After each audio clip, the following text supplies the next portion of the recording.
English में पढ़ाएंगे। कैसे पढ़ाएंगे? English plus English. अरे तुम समझो, इसमें है ना बहुत सारा चीज़ ऐसा है। क्लास 10 का NCERT का भारत में नेशनलिज्म यानी कि राष्ट्रवाद। हम जो टॉपिक है ना, चलिए पहला क्वेश्चन है। पहला क्वेश्चन क्या आया कि किसके नेतृत्व में कांग्रेस ने अलग अलग समूह को इकट्ठा कर एक विशाल आंदोलन खड़ा किया? अरे को अलग अलग समूह को कौन जोड़ा? अलग अलग समूह मतलब किसान, मजदूर। पहले कांग्रेस इस दोनों को एक साथ नहीं ला पा रहा था, गांधी आए जोड़ के खड़ा किए विशाल आंदोलन। अब यहाँ देखो लेंदी, इसलिए हम हिंदी किए ऐसा, ठीक है। और ये वीडियो अब यहाँ देखो ये सवाल, भारत में राष्ट्रवाद के उदय के संदर्भ में कथन चुनना है। मतलब राष्ट्रवाद का उदय होता है ना भारत में, उसका उदय किस प्रकार हुआ है? पहला ऑप्शन कह रहा है कि यूरोप के तरह ही भारत में भी जो मॉडर्न नेशनलिज्म का उदय हुआ है वो सीधे तौर पे नेशन स्टेट के गठन की एक स्वतंत्र प्रक्रिया के परिणाम था, जिसमें उपनिवेशवाद की कोई भूमिका नहीं थी।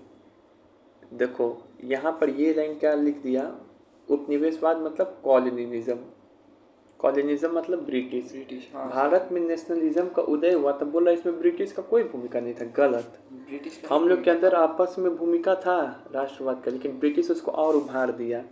जैसे नहीं है कि तुम्हारे पापा को कोई गाली बकेगा तो तुम अपने पापा को प्रति और प्यार जताने लगेगा, झगड़ा करने लगेगा किसी से भी। तो ये बात है, ब्रिटिश का भूमिका था, कॉलोनिज्म का भूमिका था, जबकि कह रहा कोई भूमिका नहीं था। ठीक है, तो पहला स्टेटमेंट क्या हो गया? गलत। दूसरा स्टेटमेंट कह रहा है कि भारत में ब्रिटिश शासन, औपनिवेशिक मतलब ब्रिटिश शासन के खिलाफ संघर्ष के दौरान अलग अलग सामाजिक समूह के बीच आपसी एकता और भावना विकसित हुई, क्योंकि उत्पीड़न और दमन का साझा भाव उन्हें एक दूसरे से बांध रहा था। सही बात है, जो अलग अलग जो सोशल लोग हैं वो सभी आपस में क्यों जोड़ेंगे? क्योंकि सबके साथ उत्पीड़न हो रहा था, दमन हो रहा था, सबके साथ। ये सही है। गांधी के नेतृत्व में कांग्रेस ने सभी सामाजिक समूह को एकजुट कर एक विशाल आंदोलन खड़ा किया और इस पूरी प्रक्रिया में विभिन्न समूह के बीच हितों का कोई आंतरिक टकराव या मतभेद नहीं था। गलत है। ये इतना लाइन सही लिखा, आधा लाइन, कि गांधी सभी को क्या किया, एक प्लेटफॉर्म पे ले आया। लेकिन बोला कि इस पूरी प्रक्रिया में जो अलग अलग जो समूह है, सोशल ग्रुप है, उसके बीच कोई अपना मतभेद नहीं था। अरे यार मतभेद था कि जैसे कि किसान का ही मुद्दा शुरुआत में कांग्रेस नहीं उठा रहा था, वो जमींदार को सपोर्ट कर रहा था, क्योंकि अधिकांश नेता जमींदार थे।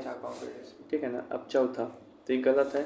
भारत में राष्ट्रवाद का प्रसार अनुभव समाज के हर वर्ग और समूह के लिए बिल्कुल समान था तथा उसके लिए स्वतंत्रता के मायने भी एक जैसे थे। गलत।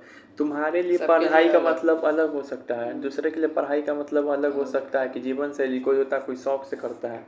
क्या है? गलत है। केवल सेकंड स्टेटमेंट क्या है? सही है। ठीक है, तो ये सेकंड। अब आते हैं यहाँ पे, पहला विश्व युद्ध हो रहा था, याद है? पहला विश्व युद्ध कब? 1914। उस समय क्या हो रहा था भारत में? उस समय क्या चल रहा था? इसके 6 साल बाद असहयोग आंदोलन चलने वाला, नॉन कॉर्पोरेशन 1920। इससे पहले एक मेजर आंदोलन चल चुका हुआ है, क्या? 1905 में स्वदेशी आंदोलन। यहाँ पे क्या याद रखना है कि प्रथम विश्व युद्ध के दौरान भारत में रक्षा व्यय की भरपाई करने के लिए निम्नलिखित में से कौन सा कदम उठाया गया? अंग्रेजों का रक्षा व्यय में बहुत खर्चा हो गया ना, डिफेंस में बहुत सारा एक्सपेंडिचर बढ़ गया, तो हम लोग पे क्या किया? कस्टम ड्यूटी को बढ़ा दिया और टैक्स इम्पोज कर दिया। ठीक है। अब यहाँ पे कि महात्मा गांधी दक्षिण अफ्रीका से भारत कब आए? भारत कब आए? तो देखो एकदम ध्यान से खाली सुनते रहो। जनवरी में आए। जनवरी में कब आए? दोनों डेट याद रखना। 1915 में आए। 1915 में आए। सबसे पहले पूछा जाएगा कि सत्याग्रह का प्रयोग सबसे पहले कहाँ किए थे? तो दक्षिण अफ्रीका में। भारत में कहाँ किए थे? चंपारण में। कब किए थे? 1917। ठीक है। अब यहाँ पे ये स्टेटमेंट बताना है कि पहला विश्व युद्ध के ऊपर है। पहला विश्व युद्ध के दौरान और उसके ठीक बाद भारत में सामाजिक और आर्थिक राजनीतिक स्थिति के संदर्भ में कथन चुने। फर्स्ट वर्ल्ड वॉर के बाद भारत में क्या सोशल फैक्टर रहा, क्या इकोनॉमिक कंडीशन रहा, उस समय क्या पॉलिटिकल कंडीशन था, उसके बारे में बताना है। रक्षा बजट में भारी वृद्धि हो गया था ना, जिसके कारण वो क्या किए? पहली बार हम लोग पे इनकम टैक्स वो लोग इम्पोज किया और कस्टम ड्यूटी को बढ़ा दिया। कस्टम ड्यूटी तो पहले भी लगा रहा था कि सामान आर पार जाएगा तो तुमको ये लगेगा, उसको लेकिन अब extra कर दिया। इनकम टैक्स लगा दिया। इंक्रीज कर दिया। 1913 से 18 के बीच जो आवश्यक खाद्य पदार्थ है और अन्य वस्तुएं उसकी कीमत दुगना हो गई, जिससे मध्यम वर्ग और शहरी आबादी तो प्रभावित हुई, लेकिन ग्रामीण क्षेत्रों अछूत रहा। अरे भाई, कहीं पे महंगाई होगा तो कह रहा केवल शहर में ही लोग प्रभावित होगा, ग्रामीण लोग नहीं, गांव में भी महंगाई पहुंच जाएगा। ये क्या गलत है। ये कह रहा है कि गांव का लोग क्या रहा है, उससे कोई फैक्ट उसको प्रभाव नहीं हुआ। ग्रामीण क्षेत्रों में सैनिक आपूर्ति के लिए जबरन फोर्सेड रिक्वायरमेंट की प्रक्रिया अपनाई गई, जिससे ग्रामीण आबादी में ब्रिटिश शासन के खिलाफ असंतोष पैदा हो गया। शहर में क्या है, गांव में क्या किया, जबर नहीं होता है, किसी को पकड़ के कोई काम में लगा दिया जाए, तो ये काम हो रहा था गांव में। पकड़ के गांव के, रे मनोजवा आओ इधर, तुमको हम सेना में भर्ती कर देते हैं, जिससे क्या हो गया, लोगों में असंतोष, क्योंकि गांव के लोग उसमें लॉ जानता नहीं था, शहर का लोग तो थोड़ा मोड़ा जान भी रहा है। तो ये सही है। 1918, 1919, 1920-21 के दौरान भारत के कई हिस्सों में फसल खराब हो गई और इसी अवधि में इन्फ्लुएंजा महामारी जैसे फेमाइन के कारण लगभग 120-30 लाख लोग मर गए। देखो इस समय ये टाइम पीरियड में और ये टाइम पीरियड में, मतलब फर्स्ट वर्ल्ड वॉर के बाद कई हिस्से में फसल क्यों खराब होगी, क्योंकि एक तो इन्फ्लुएंजा फैल गया था और दूसरा फेमाइन फैल गया था, जिसके कारण ये नुकसान हुआ। तो इस क्या सही है। तो 1, 3, 4। अब यहाँ पे देखो, दक्षिण अफ्रीका में भारतीय मजदूर फोरकास्ट से गुजर रहे हैं 6 नवंबर 1930। यहाँ पे देखो क्या है, बता रहे हो।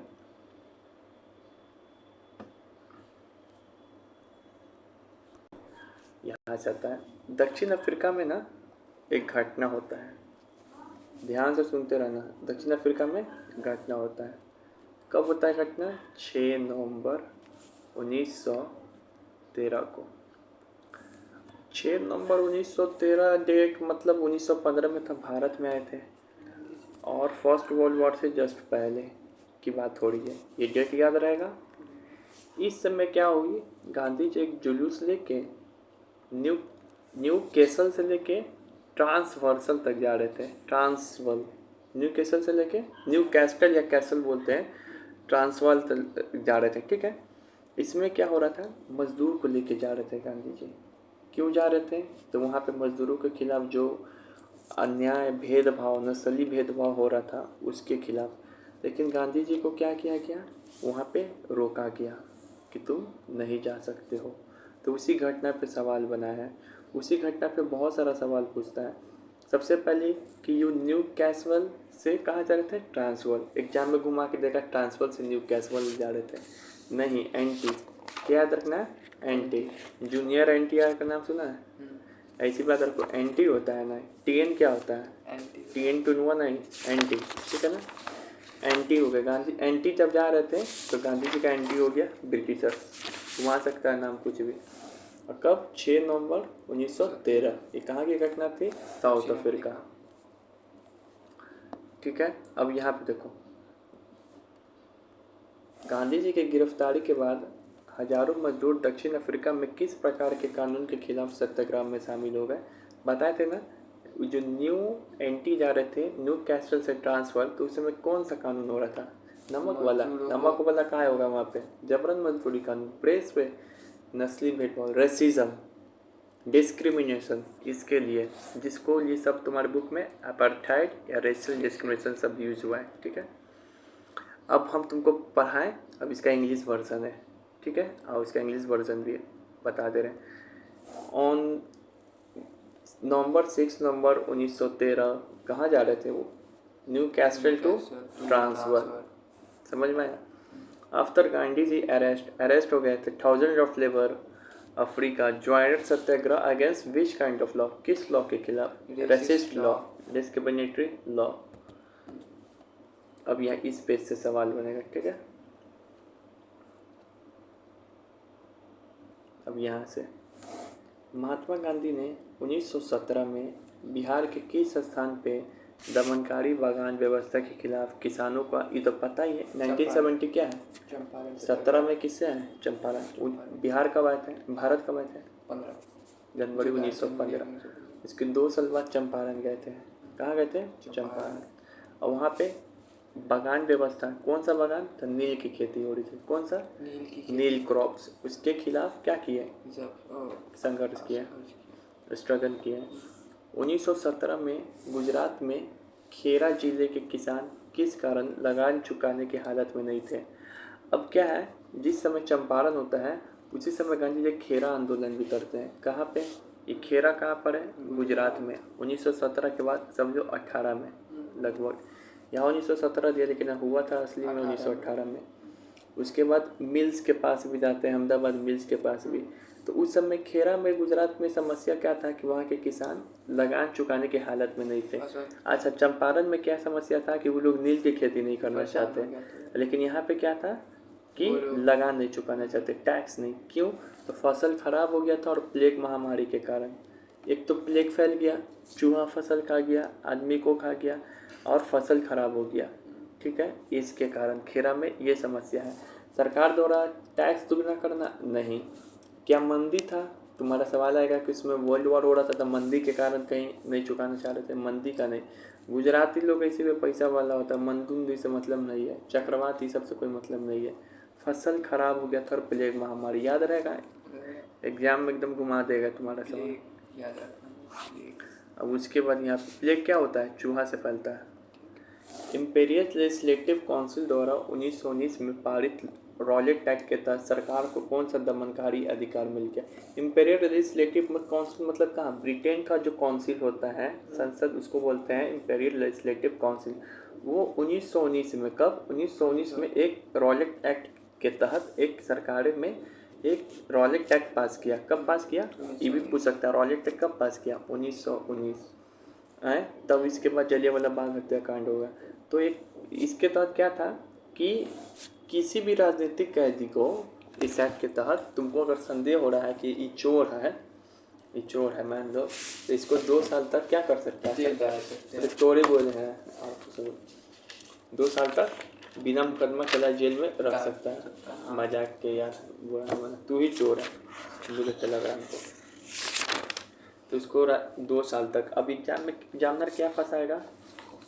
इसको बोलते हैं बिना वकील, बिना दलील, बिना कुछ सोचे समझे। ठीक है, इसको क्या बोल सकते हैं? इसमें एग्जामिनर क्या घुमाएगा? 5 साल तक रख सकते हैं, यही ऑप्शन मार के आएगा सबसे पहला। 2 साल सोचेगा, 5 साल तक, 3 साल, 2 साल नहीं, 2 साल तक रख सकता है। कितना?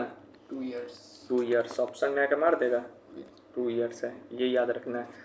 रॉलेट एक्ट के विरोध में बताए थे, जब यह एक्ट आया भारत में तो इसके खिलाफ क्या हो गया? आंदोलन होने लगेगा। तो कब होने लगा? 6 अप्रैल को।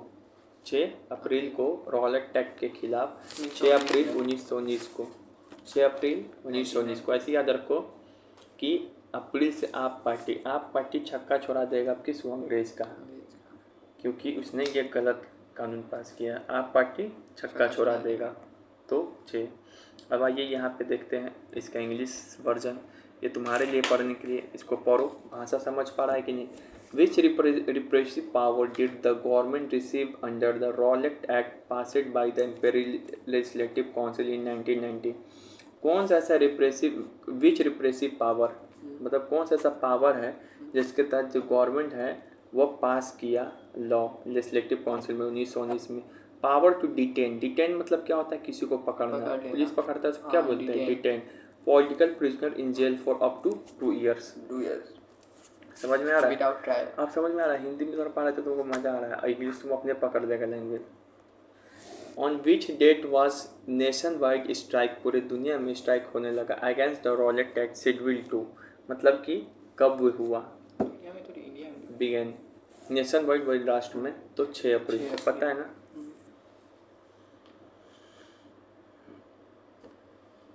गांधी जिसके लिए क्या चाहते थे इस एक्ट के खिलाफ? Non violent civil disobedience movement भी चाहते थे कि स्टार्ट करे, क्योंकि इस लॉ क्या है? अनजस्ट लॉ है, अनजस्टिस। अब यहाँ देखो, सो नहीं ना, अब यहाँ पे देखो, अब यहाँ पे है,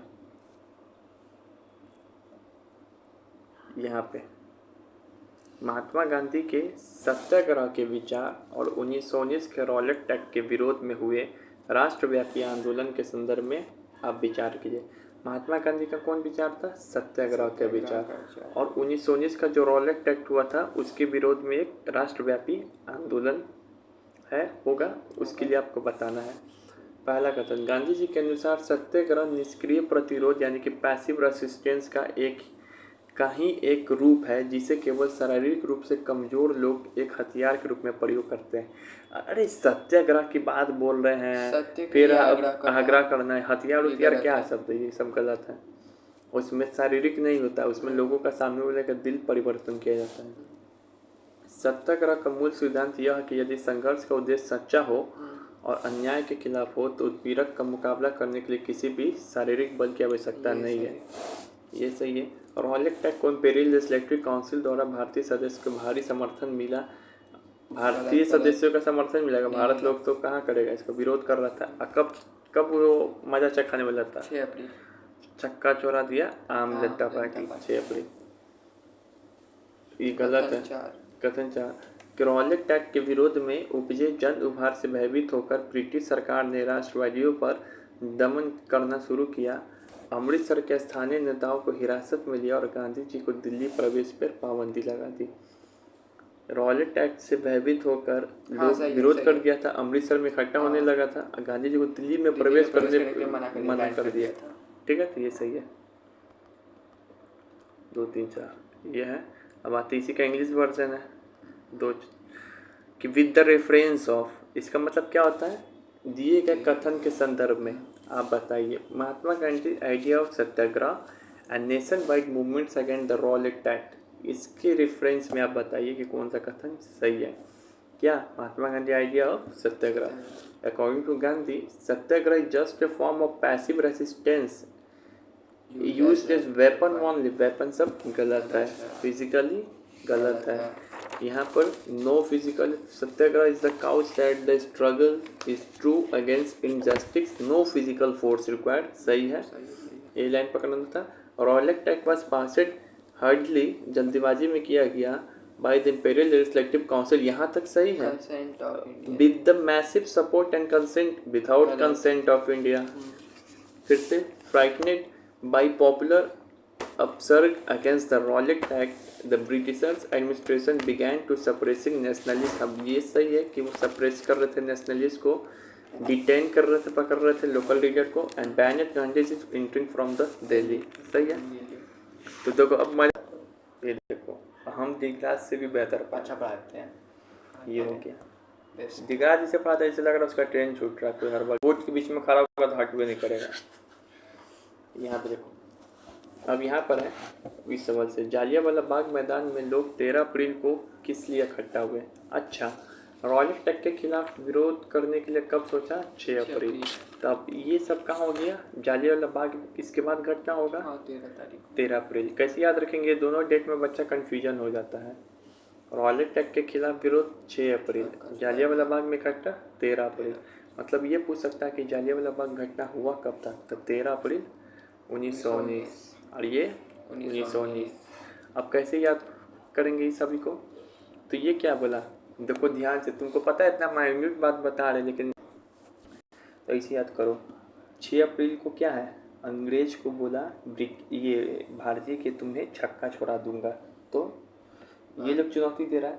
13 अप्रैल को क्या करता है? किसका गलती रहता है? अंग्रेज का कि भारतीय का? अंग्रेज का। तो 13 अप्रैल से 13 को अब बताता हूँ, मैं तो गोली से भूल दूंगा, जनरल डायर हूँ, 13 को बताता हूँ, 13 को बताता हूँ। तो 13 को बताता हूँ कब? 13 तारीख को। ठीक है, यहाँ लिख दिए 13 को बताता हूँ जालियांवाला बाग में मिल। ये बोला छक्का छुड़ा देंगे, बोला 13 को। तो रॉलेट एक्ट के खिलाफ ये लोग संघर्ष करने के लिए कब आया? 6 अप्रैल। और जालियांवाला 13 अप्रैल।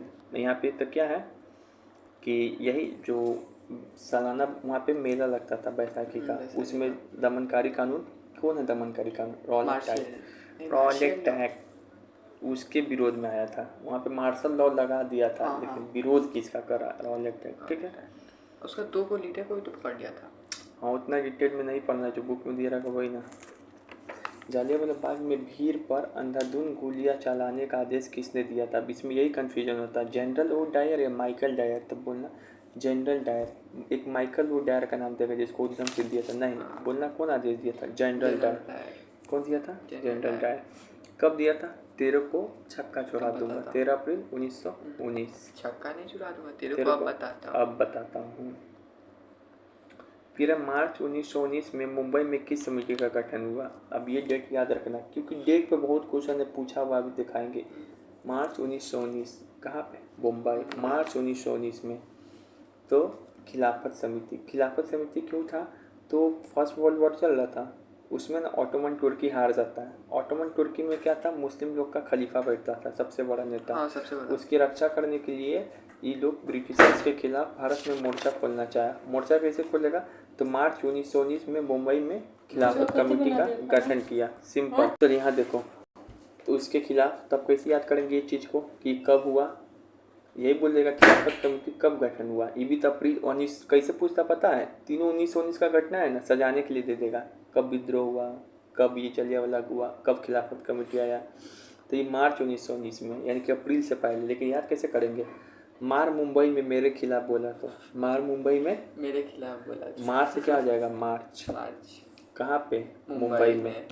खिलाफत, खिलाफ से खिलाफत कमेटी। इतना तो ये डेट याद ही रहेगा 1919 कि उसी समय की बात है। ये तो याद रहेगा। महात्मा गांधी का जो प्रसिद्ध पुस्तक था हिंद स्वराज, जो 1909 में लिखे थे। कब लिखे थे? 1909। कब लिखे थे? 1909। एग्जाम में घुमा के देखा 1919 में लिखे थे, गलत है। बच्चे लोग को लगेगा अभी क्योंकि 1909 में तो याद थे भी नहीं। हाँ, तो 1909 में लिखे थे। जब कहाँ जा रहे थे? इंग्लैंड जा रहे थे। कहाँ से? साउथ अफ्रीका से। तो उसके अनुसार भारत में ब्रिटिश शासन कैसे समाप्त हुआ था? तो बुक में हिंद स्वराज में बताते हैं कि कैसे ब्रिटिश आके भारत में आया। तो पहला ऑप्शन तेरा भारतीयों के सहयोग से। बिल्कुल, अपना ही लोग गद्दार होता है। केवल सेना के बल पे थोड़ी ना कुछ कर देगा तुम। यहाँ जब तक आदमी नहीं होगा इनपुट, ठीक है ना? तो ये मुगल राजा आमंत्रण नहीं किया था। मुगल राजा को तो वो धोखा दे दिया था इंग्लिश में, ये फारसी में बात करके, ठीक है। आमंत्रण किसको किया गया था? बाबर को किया गया। तो ये देखो एग्जामिनर फंसा रहा है। तुम कहेगा हाँ आमंत्रण मिले तो सुने हैं, और तुम कहेगा भारतीय क्यों सहयोग कराएगा? तो सही चुतियापा वाला क्वेश्चन है, समझ में? तो ये मतलब एक ओरिएंटेड, वो बंगाल का लेके ओरिएंटेड होकर पूछा है। अब यहाँ पे है इस पे, कांग्रेस के कुछ नेता नवंबर 1920 में होने वाला लेजिस्लेटिव काउंसिल चुनाव का बहिष्कार करने से क्यों हिचकिचा रहे थे? देखो, एक आया था मॉन्टेग्यू ट्रांसपोर्ट रिफॉर्म 1919 में। ये तुम्हारे बुक में नहीं है, लेकिन एक लॉ आया था जिसके तहत बोला गया था, भारतीय लोग मांग कर रहे थे कि हम लोग क्या करेंगे, हम लोग भी चुनाव में भाग लेना चाहते हैं। तो ये 1919 में आया था ये लॉ, जिसके तहत बोला कि तुम चुनाव लड़ सकते हो स्थानीय लेवल पे। तो लेकिन कांग्रेस का कुछ लोग है ना, ये चाहता था कि चुनाव में भाग नहीं लें। लेकिन एस.एन. बनर्जी लोग लिया, एक बंगाल के थे, फिर से है तेज बहादुर सप्रू लोग लिया। वो लोग ये लिबरल पार्टी भी बनाया हुआ था। ये तुम्हारे बुक में कहानी नहीं है, सीधे डायरेक्ट लिखा हुआ है कि क्यों बहिष्कार कर रहे थे। तो उन्हें डर था कि इस आंदोलन में लोग हिंसा कर सकते हैं। उन्हें डर था कि इस आंदोलन में लोग हिंसा कर सकते हैं। तो हिंसा करेंगे तो इनका क्या बिगड़ेगा? प्रस्तावों पे सैनिक देंगे।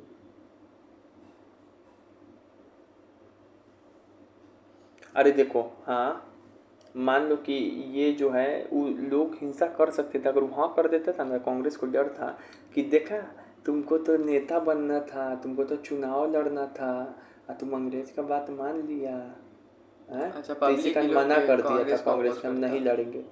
फिर बाद में लड़ता है चुनाव, बाद में इसी के लिए है ना, एक चुनाव नहीं लड़ रहा था, इसी में से एक आदमी निकलेंगे, तुम्हारे बुक में है C.R. दास। हाँ, C.R. दास, चित्तरंजन दास, इसका बुक एकदम बढ़िया से दिया हुआ था अभी नया वाला बुक में। वो 1923 में ना कांग्रेस से अलग होके एक स्वराज पार्टी बनाते हैं चुनाव लड़ने के लिए। इसी तरह 1919 में तेज बहादुर सप्रू और ये मोतीलाल नेहरू, ये सब, और SN. Banerjee, Suryanath Banerjee liberal party बनाते हैं चुनाव लड़ने के लिए। तो कांग्रेस को डर था कि सरकार अभी CJP मांग पे अड़ा हुआ है, ये वो बात मांग के रह जाता, तो नहीं कहता कि जनता की लाइमलाइट में आने के लिए किया था चुनाव, ये हिंसा, मतलब कि ये आंदोलन, ठीक है। तो ये है दिसंबर 1920 में असहयोग कार्यक्रम पे मतलब जो असहयोग आंदोलन चल रहा था 1920 में स्टार्ट हो गया था, तो इसमें कुछ प्रोग्राम सेट किया गया था कि हम लोग किस तरीके से नॉन कॉर्पोरेट करेंगे, किसको, अंग्रेज को। तो उसमें मोहर कांग्रेस के किस अधिवेशन में लगाई गई। देखो कोई भी आंदोलन चलाना रहता था ना, गांधी जी को ही चलाना है, तो कांग्रेस का जो सेशन होता था, अधिवेशन, उसमें उसको एक्सेप्टेंस मिलता था। बात ऐसे ही थोड़ी, गांधी जी का बाबू का देश थोड़ी ना, लोगों का बात सुनेंगे। तो उसमें पहले 2 सेशन हुआ था उस समय, एक कलकत्ता सेशन, एक नागपुर सेशन। ये हुआ था दिसंबर में और ये होता सितंबर में कलकत्ता सेशन। ये भी हुआ था 1920 में, ये भी हुआ था 1920 में। तो पहले तो गांधी जी को मना किया गया था कि नहीं, बहुत लोग विरोध किया कलकत्ता वाले में कि नहीं नहीं चलाने देंगे। सी.आर. दास ही विरोध कर रहे थे, बाद में सी.आर. दास से ही वो पोटिया लिए गांधी जी, उसी से प्रस्ताव पेश करवाए थे, ठीक है ना, कि इसमें नागपुर अधिवेशन में। तो देखो कलकत्ता का भी नाम दिया रहेगा, तो इसको काट देना। इसमें तो लोग इनका विरोध करने लगा कि असहयोग आंदोलन का आइडिया क्या आपका फ्लॉप है। तो बोला कि फिर लोगों को ये कन्विंस किए कि तुम हमको 1 साल का दो ना, हम तुमको स्वराज ला के देंगे। तो स्वराज का नारा कब दिए थे, इसी समय दिए थे गांधी, ठीक है। तो ये नागपुर अधिवेशन में उनको एक्सेप्टेंस मिला कि आप कर सकते हो, असहयोग आंदोलन के लिए आप कार्यक्रम चला सकते हो। फिर यहाँ पे असहयोग मतलब क्या होता है, बॉयकट करना। तो उसी में एक शब्द दिया हुआ है बॉयकट। बॉयकट शब्द का अर्थ क्या है, किसी के साथ संपर्क रखने या जुड़ने से इनकार करना, या गतिविधि में हिस्सेदारी या चीज़ों की खरीद इस्तेमाल करने से साफ महीना। केवल व्यापारिक संबंध तोड़ना नहीं होता है बॉयकट, मतलब क्या, हर एक चीज़ से बॉयकट क्या होता है, कंपनी का जैसे कोई किसी का बॉयकट करता है तो इंस्टाग्राम पे भी बॉयकट, फिल्म भी बॉयकट, सब बॉयकट, ठीक है। अर्जुन कपूर बॉयकट मतलब क्या होता है, तो ये हो गया, ठीक है। अब यहाँ से असहयोग खिलाफत आंदोलन कब शुरू हुआ। असहयोग खिलाफत आंदोलन, देखो असहयोग आंदोलन चल रहा था, गांधी जी चल रहे थे।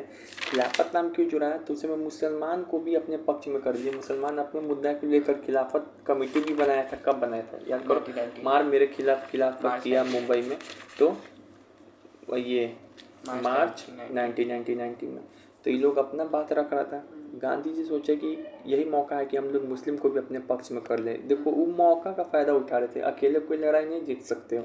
इसी का लिखा हुआ असहयोग खिलाफत आंदोलन। तो कब शुरू हुआ, एग्जाम में सिर्फ असहयोग आंदोलन भी दे सकता है। तो ये कब शुरू हुआ था, जनवरी 1921 में। अरे अभी हो गया, ऑल द बेस्ट। कि बैठ बैठ के पढ़ते रहो, क्या हो जाएगा, हो गया पूरा, ठीक है। बुक लग गया। दिसंबर 1920, कल खाया ना मुझको क्या पा मिठाई, दिसंबर 1920 में ना, दिसंबर 1920 में तो रिजोल्यूशन ना पास हुआ कि हाँ तुम असहयोग आंदोलन चला सकते हो। शुरुआत कब हुआ, जनवरी में ना होगा, 1 साल बाद। नहीं समझ में आ रहा है डेट का कनेक्शन। हाँ, दिसंबर में बच्चा पहला ही ऑप्शन देगा 1920, यही याद किया रहता है, ये ऑप्शन गलत है, जनवरी 1921, ठीक है। तो उस समय आंदोलन शुरू किया। शहरों में तुमको ना कि तुमको बहुत भारी लगने लगेगा फिर। शहरों में असहयोग आंदोलन की शुरुआत मुख्य रूप से किस वर्ग की हिस्सेदारी के साथ हुई। असहयोग आंदोलन है, इसमें बहुत लोग आएंगे। तो ये पता है असहयोग आंदोलन में किसान लोग शुरुआत में नहीं जुड़े थे, इनको कन्विंस नहीं कर पाए थे। सविनय में खूब जुड़ेगा अच्छा से, श्रमिक को भी नहीं जोड़ पाए थे सहयोग आंदोलन में उतना अच्छे तरीके से। किसान को तो खास कर नहीं, उच्च वर्ग तो शुरू से उच्च वर्ग रहा है, वो नहीं। कभी भी कहीं का आंदोलन होता है ना तो मिडिल मैन करता है, तो शहरी मध्यम वर्ग। यहाँ पे एग्जाम में कहीं लिख सकता है ग्रामीण मध्यम वर्ग, नहीं, शहरी मध्यम वर्ग था, जिसमें कौन कौन शामिल था, स्टूडेंट, शिक्षक, वकील, ये सब बढ़ चढ़ के हिस्सा लिया, ठीक है। वोमेन का भी ऑप्शन देगा तो मार करना नहीं, सविनय अवज्ञा आंदोलन आएगा ना, सिविल डिसोबीडियंस, उसमें शामिल होगा। तो असहयोग आंदोलन में यहाँ से ये भी सवाल बन सकता है कि नॉन कॉर्पोरेशन मूवमेंट हुआ था, उसमें कौन शामिल था, तो शहरी को क्या बोलते हैं, urban, urban middle class, urban middle class, ये शामिल था। स्टूडेंट शामिल था और टीचर और वकील भी शामिल था, ठीक है। चलो इसी में अब घटना है, तुम्हारे बुक में नहीं है, कैसे याद कर सकते हैं कि शिक्षक भी शामिल था, विद्यार्थी। तो इसी समय जयप्रकाश नारायण है ना, नाम सुना है, वो अपना कॉलेज छोड़ के आ गए थे, पटना के BN कॉलेज में पढ़ते थे। वो कॉलेज का 20 ही दिन उनका डिग्री होने वाला था पूरा, वो छोड़ के बोले कि हम जाएंगे मूवमेंट में। कितना क्रेज था। अब यहाँ पे देखो, असहयोग आंदोलन के दौरान किस प्रांत को छोड़कर देश के ज़्यादा प्रांतों में परिषद चुनाव का बहिष्कार किया गया। अरे हम बताए थे असहयोग, जिसमें नॉन कॉर्पोरेशन मूवमेंट चल रहा था, तो उस समय उससे पहले क्या बात हुआ था कि कांग्रेस क्या फैसला लिया था कि हम चुनाव नहीं करेंगे, तो नॉन कॉपरेशन मूवमेंट चला भी कौन रहा है, कांग्रेस ही ना चला रहा है। लेकिन एक दो आदमी कहीं पे चुनाव पे भाग ले रहा था, लेकिन बॉम्बे में भी क्या किया गया, विरोध हुआ, नहीं हम लोग चुनाव नहीं लड़ेंगे। बंगाल में थोड़ा मोड़ा हुआ, लेकिन मेनली विरोध हुआ यहाँ पर भी। पंजाब में भी विरोध किया, पंजाब वाला तो करेगा ही, भगत सिंह ये सब वहीं का फ़ायदा लिया हुआ था, उस समय सब कोई कांड उंड कर रहा होगा सीजेपी के जैसा, तो वहाँ भी ये भी विरोध करेगा ही कि गांधी बाबा बोल दिए तो विरोध होगा ही। अब बंगाल तो अंग्रेज का सबसे बड़ा जड़ है, वहीं पे सबसे ज़्यादा राष्ट्रवाद वहीं पर पनपा हुआ है, तो ये भी कैसे शामिल होगा। बात कन्फ्यूजन आ जाता है बच्चा में बॉम्बे और मद्रास में। तुम समझो बॉम्बे को भी ऑप्शन काट सकता है मेरे पढ़ाई के आधार पे, बॉम्बे, मुंबई, यहाँ पे खिलाफत कमेटी का गठन हुआ था मार्च 1919 में। देख रहा कितना लिंकिंग कर रहा हूँ, ये हो गया। हाँ, तो ये हुआ का, तो इसको काट सकते हो, इसको इसको इसको। मद्रास में वो हरामी पार्टी था, जो क्या है कि मद्रास में एक पार्टी था जिसका नाम है जस्टिस पार्टी। क्या है? Justice party. जस्टिस होता है ना, जस्टिस पार्टी, वो गैर ब्राह्मण लोग का था। मद्रास में ज्योतिबा बाई फुले, हरामी नहीं कर सकते, अच्छा गलती निकल गया, गलत ना, वो लोग ना ब्राह्मणवादी व्यवस्था के खिलाफ क्या कर रहा था, आंदोलन, जैसे अम्बेडकरी सबका ग्रुप था, तो वो लोग चाहता था कि चुनाव में भाग ले ताकि अपनी बात को रख सके। तो यही बोल रहा कि ज़्यादातर प्रांतों ने तो परिषद चुनावों में तो बहिष्कार किया, लेकिन मद्रास में एक पार्टी था जस्टिस पार्टी जो चुनाव में भाग ले लिया। तो कौन लिया था? Justice party. स्पेशल पार्टी के नाम भी पूछ सकता है, कहाँ पर, तो मद्रास वाला। यहाँ पे बोल रहा एक्सपेक्ट, एक्सेप्ट, क्या होता है एक्सेप्ट, मतलब इसको छोड़कर। हाँ, तो ये चीज़ पूछ रहा है, वो मेंबर नहीं ना पूछेगा, नहीं, जो इसमें लिखा वही पूछेगा, एक्स्ट्रा कुछ नहीं पढ़ा रहा है।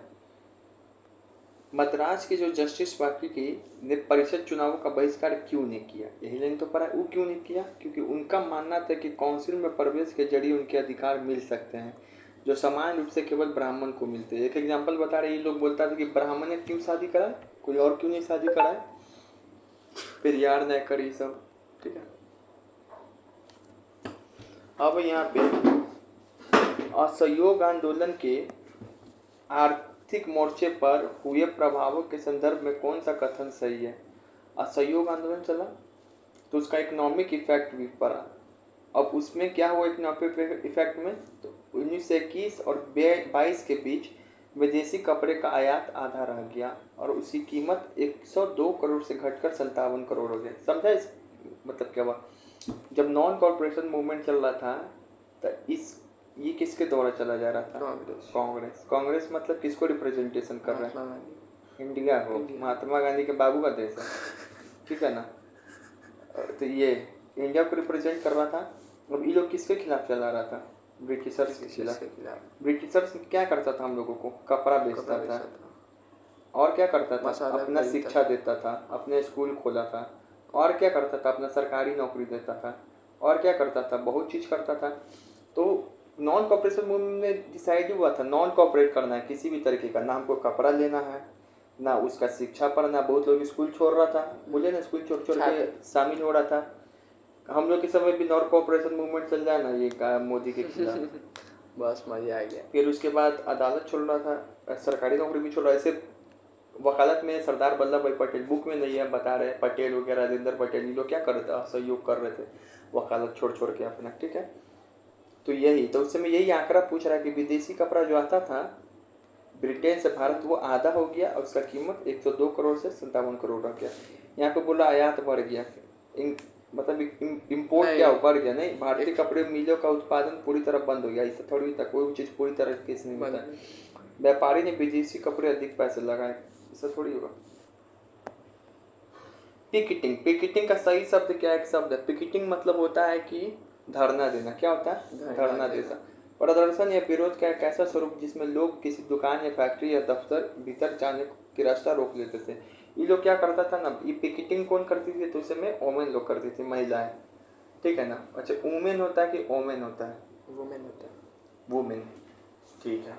वुमेन जो होता है वो कर रही थी, लेकिन ओमेन भी होता है, हाँ लोग बोलते हैं, ठीक है ना, कि वुमेन होता है। तो वुमेन जो है ये कर रही थी ना, ये लोग क्या कर रही थी कि उस समय है ना, वुमेन लोग का जो वुमेन लोग का जो पति है ना, ये लोग ताड़ी पी लेता था, खूब ताड़ी पीने में माहिर था। ताड़ी कौन खिलाता? ब्रिटिशर्स अपना ताड़ी पिला के इस सबका दिमाग भंग करता, तो लोग धरना पे बैठ के शराब की दुकान पे शराब नहीं बेचने देंगे, ठीक है। तो ताड़ी वाला सिस्टम खत्म कराई पिकेटिंग करके, ताड़ी वाला सिस्टम खत्म करा दी। अवध में किसानों का नेतृत्व करने वाले सन्यासी बाबा रामचंद्र पहले किस देश के गिरमिटिया मजदूर के तौर पे काम कर चुके थे। अब क्या है, किसान आंदोलन धीरे धीरे राष्ट्रीय आंदोलन यानी कि नेशनल मूवमेंट से जुड़ता जा रहा है। इसके लिए बहुत सारा प्रयास किया जाएगा, किसान कमेटी बनेगा, जैसे तुम्हारे बुक में दिया हुआ भी, अवध किसान कमेटी, यूपी किसान सभा, भारत में भी आखिर बिहार में भी बना हुआ है, लेकिन यहाँ पे यूपी का दिया हुआ है। तो अवध कहाँ पर, यूपी में है ना। यहाँ पे क्या कर रहा था, किसानों का एक नेतृत्व कर रहा था। वो कौन कर रहा था, एक सन्यासी बाबा, उसका नाम कौन था, बाबा रामचंद्र। वो पहले खुद एक मजदूर के तौर पे थे। कहाँ पे, तो फिजी में, फिजी नाम का एक देश है, वहाँ पे मजदूर के तौर पे थे। अधिकांश भारतीय लोग को वहाँ पे जाके गिरमिटिया मजदूर मतलब बंधुआ मजदूर वहीं पे उनको रहते थे। लेकिन जब वो भारत आए तो वो अवध क्षेत्र में क्या करने लगे, आंदोलन के लिए एक रूपरेखा तैयार करे, प्रस्ताव रोड मैप तैयार किए, जिसमें नेहरू को भी जोड़ लिए। 1920 में नेहरू भी क्षेत्र में आए थे, ठीक है। अब यहाँ पे आ गया इंग्लिश में।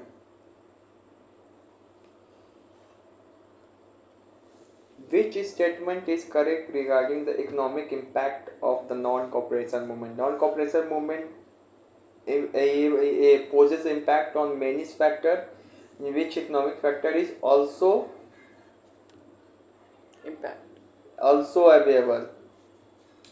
The import, then C according to option, the import of foreign cloth increased. No, the foreign cloth import decreased. As we know, for the further information, the import will decrease by half, and the price of the cloth also reduced by 102 crore to 57 crore.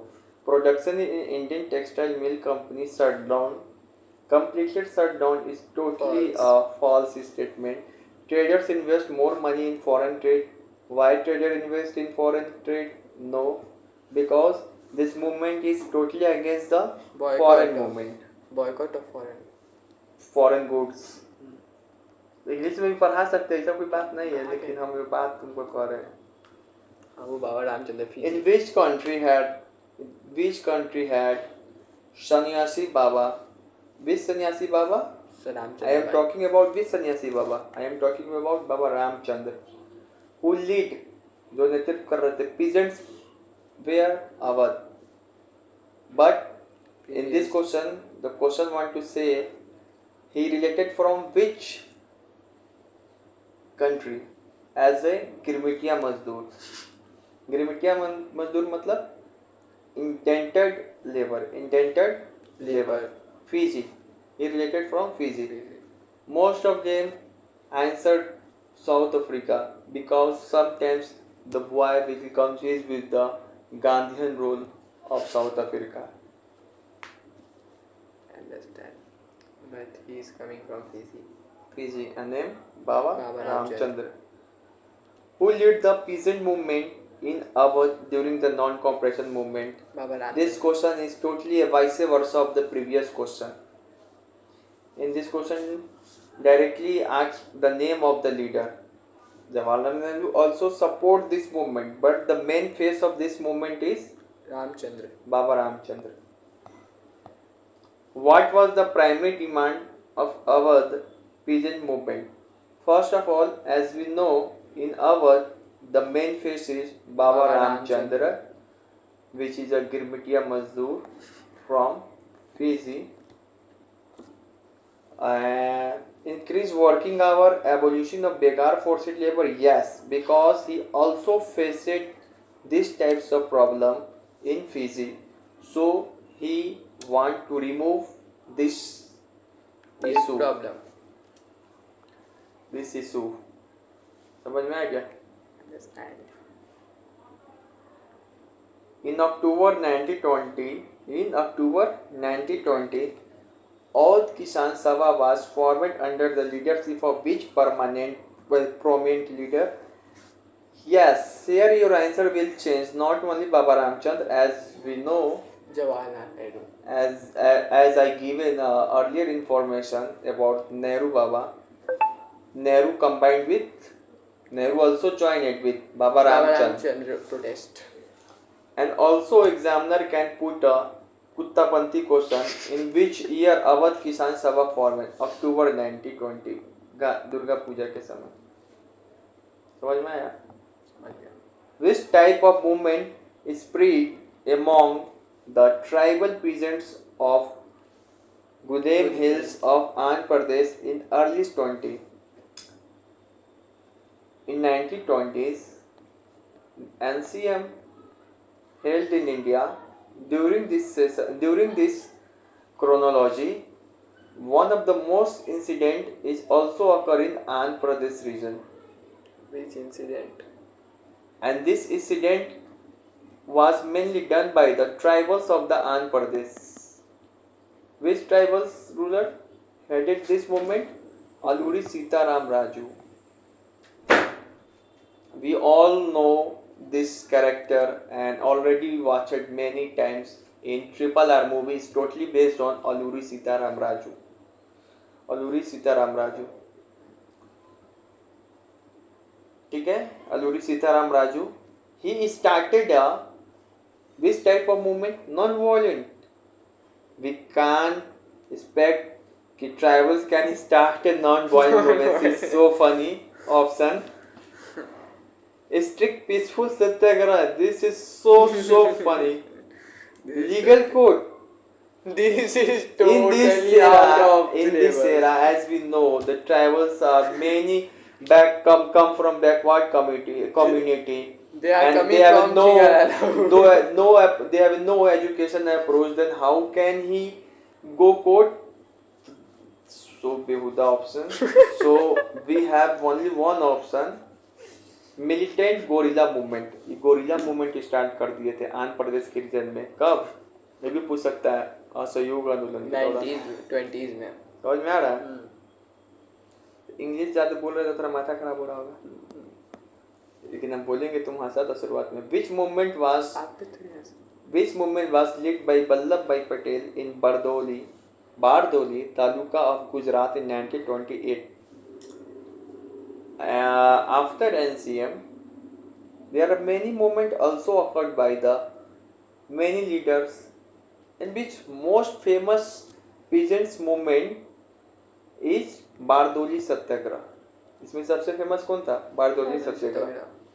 Which was headed by indirectly तो Gandhi ji, but directly from Sardar Vallabh Bhai Patel.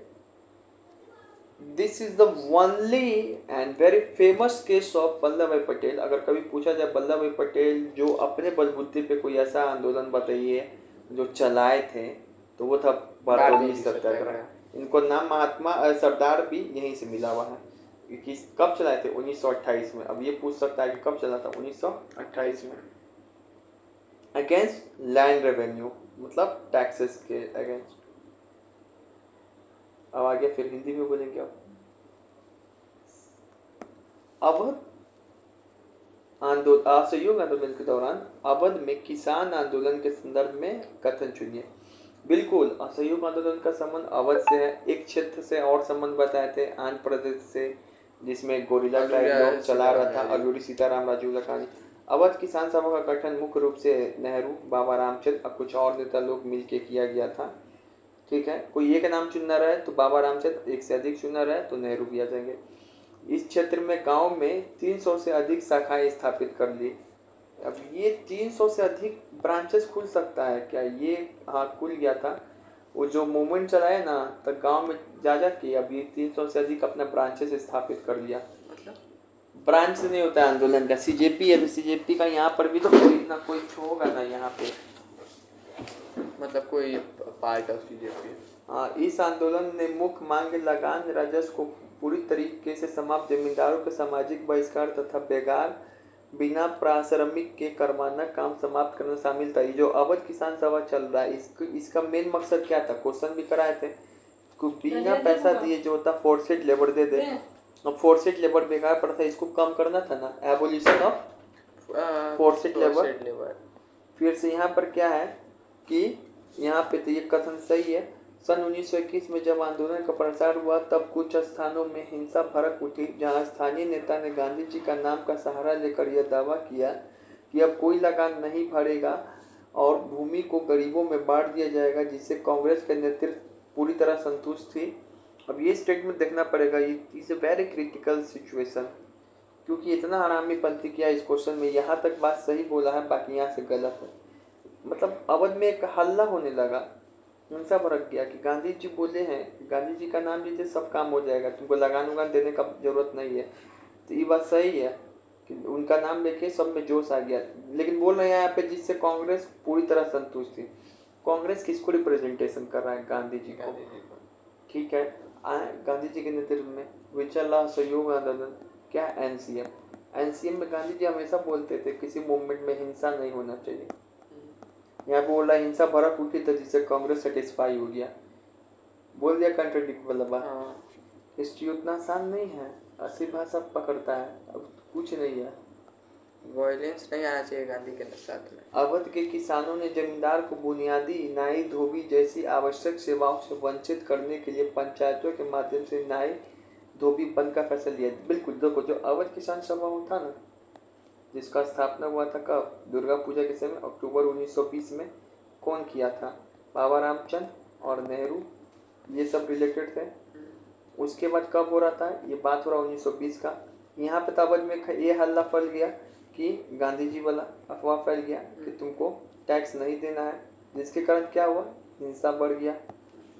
एक और घटना से जुड़ा हुआ है। एक इसका मेन उद्देश्य क्या था कि जो फोर्सेड लेबर है वो नहीं करवाना है। इसका एक और फैक्टर जुड़ गया यहाँ पे। ये लोग बोला था क्या कि जो भी अगर ब्रिटिशर्स का साथ देगा ना तो उसको क्या कर देंगे? सामाजिक बहिष्कार। सोशल ना खाते, दलिया कोई खा लिया, सोशल जो है ना उसको क्या करेंगे? सोशली बाहर कर देंगे, पंचायत से, गांव से बाहर निकाल देंगे, या उससे कोई सामान नहीं खरीदेगा।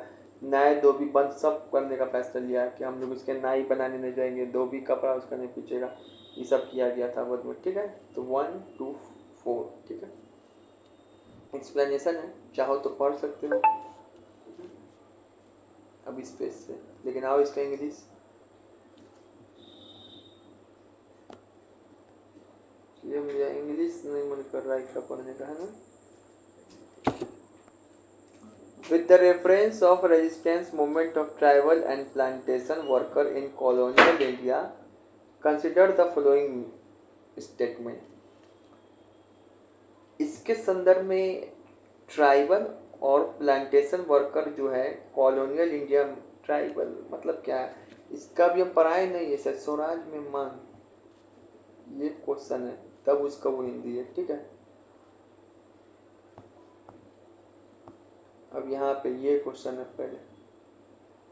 औपनिवेशिक भारत में समझता है क्या होता है? कॉलोनियल इंडिया इसी को बोलते हैं, मतलब ब्रिटिश के शासन के समय आदिवासी और बागान श्रमिकों के प्रतिरोध मतलब रेजिस्टेंस कर रहे थे। आंदोलन के संदर्भ में आपको कथन चुना है। अरे अलूरी सीताराम राजू पता है, ट्राइबल से जुड़े हुए थे, उसके बाद पूछ रहा है। तो इसका मानना था कि भारत में केवल अहिंसा के मार्ग चलकर ही आज़ादी प्राप्त कर सकती है, जो कि पूरी तरीके से महात्मा गांधी के विचार का अनुरूप थी। नहीं, रूप थी। बोल रहा था कि ठीक है गोरिल्ला वॉर मूवमेंट स्टार्ट कर दिया, वो ठीक है, ये लाइन क्या किया? गलत कर दिया। 1859 में एक क्या हुआ था? इनलैंड माइग्रेशन एक्ट आया था, तुमको एक बार हम कराए हुए हैं। बगान में जो नहीं दिवाली के दिन होली मनाने भाग जाता है, तो इसके तहत क्या था? असम के बगान, असम में आया था कि श्रमिकों को बिना अनुमति के बगान से बाहर जाने की पूरी आज़ादी थी, लेकिन वे स्वेच्छा से वहाँ रहते थे। गलत है। इनलैंड माइग्रेशन एक्ट कब आया? पहले तो यही पूछेगा एग्जाम में। 1859 में इस एक्ट में ये लिखा हुआ था कि तुम बिना पूछे हुई ने कि बाप कौन है, ये बाराती में चल गए, मौसा के एनिवर्सरी में चल गए, हमसे पूछ के ही जाएगा बगान में। लोग नहीं दे रहा था। जब बगान श्रमिकों ने असहयोग आंदोलन के बारे में सुना तो उन्होंने अपने अधिकारियों की अवज्ञा, बगान छोड़ दिए और घर चल जाने पर, क्योंकि उन्हें विश्वास था कि गांधी राज आने पर हर किसी को गांव में जमीन मिलेगी। ये भी चीज पढ़ाए हुए हैं एक बार। हाँ, कि गांधी राज आने पे सब सोचता था कि सब जमीन मिलेगा, तुम भाग जाते हैं, तब ना सरकार ये एक्ट ला दिया कि बिना पूछे नहीं जाएगा। फिर उसके बाद क्या है यहाँ बोल रहा एक है, सेकेंड से अभ्यास। स्थानीय आंदोलन की अपेक्षा और दृष्टिकोण को कांग्रेस के कार्यक्रम पूरी तरीके से परिभाषित और शामिल किया गया। अपेक्षा और दृष्टिकोण को कांग्रेस के कार्यक्रम को ये चीज केवल कौन से स्टेटमेंट क्या है सही है, तो केवल 3 सही है, ये तो सही है, ये भी क्या गलत है। यहाँ बोल रहा है कि जो स्थानीय आंदोलन चल रहा है, जैसे कोई गोरिल्ला मूवमेंट कर रहा है, अवध में चल रहा अलग, उसका दृष्टि उसका नेचर छोड़ के केवल कांग्रेस का ही बात माना जा रहा था, नहीं गलत है। अब इसका इंग्लिश आ जाते हैं, एक सेकेंड। एक सेकंड रुक जा, पहले पढ़ाने दो, एक सेकंड पहले इंग्लिश में देख लो। विद द रेफरेंस ऑफ कौन सा मूवमेंट, रेसिस्टेंस मतलब क्या होता है, प्रतिरोध, मूवमेंट किसका, ट्राइबल का और प्लांटेशन वर्कर का, बागान वर्कर का, कॉलोनियल इंडिया में। अल्लूरी सीताराम राजू बिलीवर्ड दैट, पता है ना, बात फॉलो करा था non violence but Mahatma Gandhi completely line up with the Gandhi? No. Under the Inland Migration Act 1859 पहले डेट चेक करना है। Plantation worker Assam had full freedom? No, गलत। Have no freedom. When the plantation worker hear about the NCM, they define their authorities, left the plantation and headed towards home because they believed that everyone given to land when the Gandhi Raj arrival has satisfied this condition. The expectation यानी कि view, the expectation यानी कि view and perspectives of the local movement, expectation और perception मतलब दृष्टिकोण है वो local movement का fully defined and included the fully denied होगा, डिफाइंड नहीं होगा, यही गलत यहाँ पे ट्रांसलेट किया। डिनाइड मतलब उसको छोड़ के इंक्लूड कर दिया प्रोग्राम ऑफ कांग्रेस, गलत है। अब बोलो आगे। जब 1859 में वो एक्ट